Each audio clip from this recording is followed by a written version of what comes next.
We keep inventing lots of different things to hope will give us that security. We create God out of, He's our creation.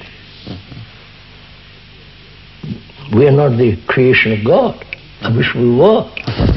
It would be totally different. So there is this illusory desire for security. Now, wait a minute. Why do you say that it's illusory? Because they invent something in which they hope they'll be secure. See. Yes.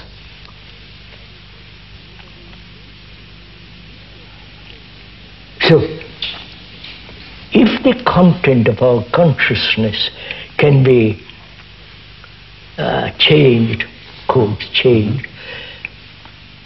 would there be need for security? If we could eliminate all these contradictions? Yes, contradictions. Then maybe we would have the security because our consciousness would be stable. So that maybe we may not call it security.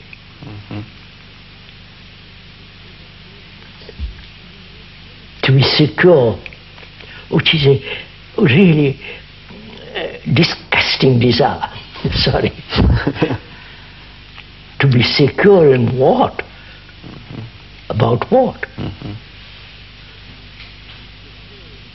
Personally, I never thought about security. You might say, well, you are looked after, you're cared for by others and all the rest of it. Therefore, there is no need for you to think about security. But I don't want security. I need, of course, I need food, clothes, and shit. That's understood. Somebody to. But we're talking about psychological security. Yeah, I'm talking a much deeper issue. And you're saying that occurs because the contents of consciousness are no longer contradictory. Is there a it may not be what we know as consciousness. It may be something totally different. All that we know is fear, reward and pleasure, and the death, and constant conflict in relationship. I love you, but within limits. Within limits.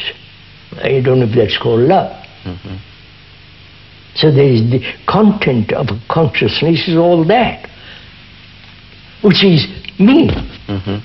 My consciousness is me. In this complex, contradictory, dualistic existence, that very fact creates the demand for security. Yes. So can we eliminate the self? Well, have we gotten to the self? It seems like there's somebody in here, who's going to juggle all these things and get rid of the contradictions. But that means you are different from this, from consciousness. Right. But you are that. You are pleasure, you are fear, you are all belief, all that you are.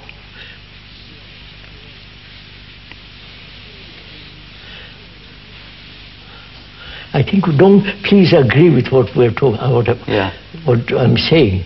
It may be all Tommy Rod. I think there are a lot of people who wouldn't agree with that. I think they would say that... I know there are a lot of people who wouldn't agree because they haven't gone into it. They just want to brush all this aside. Well, let's look at this. Is there a self that's separate, that's going to be able to somehow iron out these contradictions?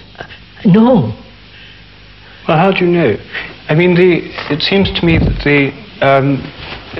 there is well, at least it may be illusory, but it's very easy to think that one is separate from some of these problems and that there's something inside one which can make decisions. Wait, Doctor, am I separate from my fear? Am I separate from the agony I go through?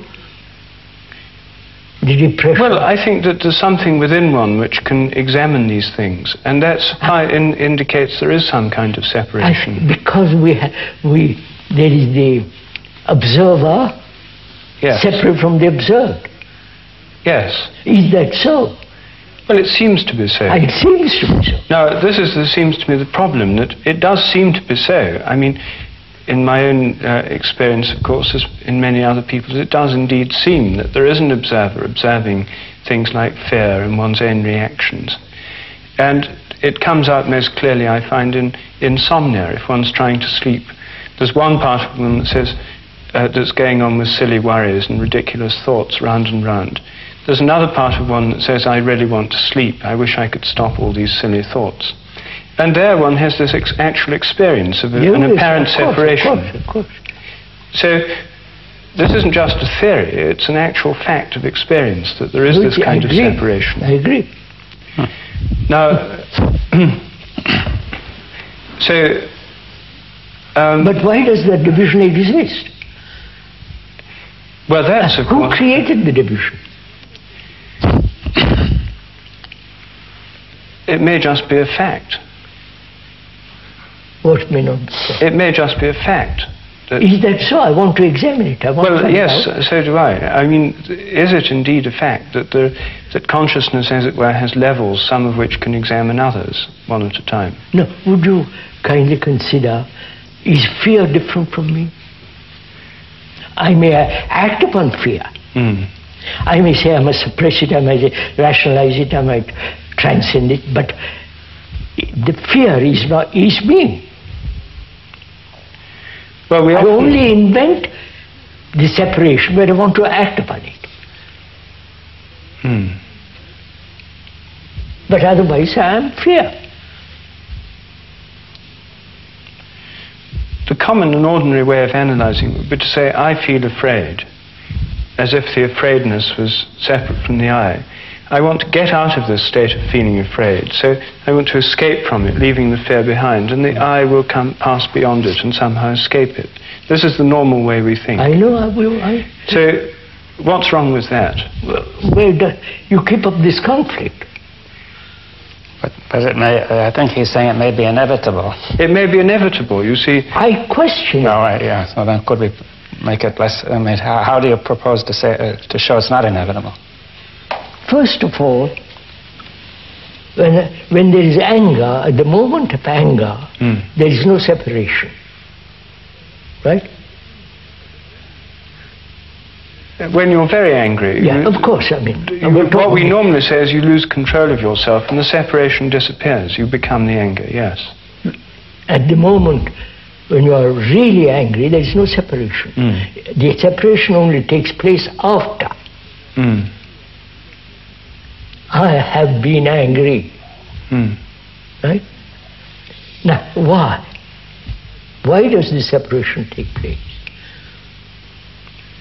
Through memory. Through memory, right?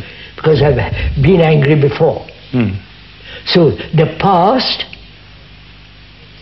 is evaluating, is past recognizing it. So the past is the observer. That may not be obvious, you know, for example, I may have physical reactions that go out of control, like sometimes the hand or the body, and I say I'm observing those physical reactions going out of control and I would like to bring them back in, right? Yes. Now, I think somebody might feel the same way, that his mental reactions are going out of control and that they momentarily escaped his control and that he's trying to bring them back in. See, now, that's the way it may look or feel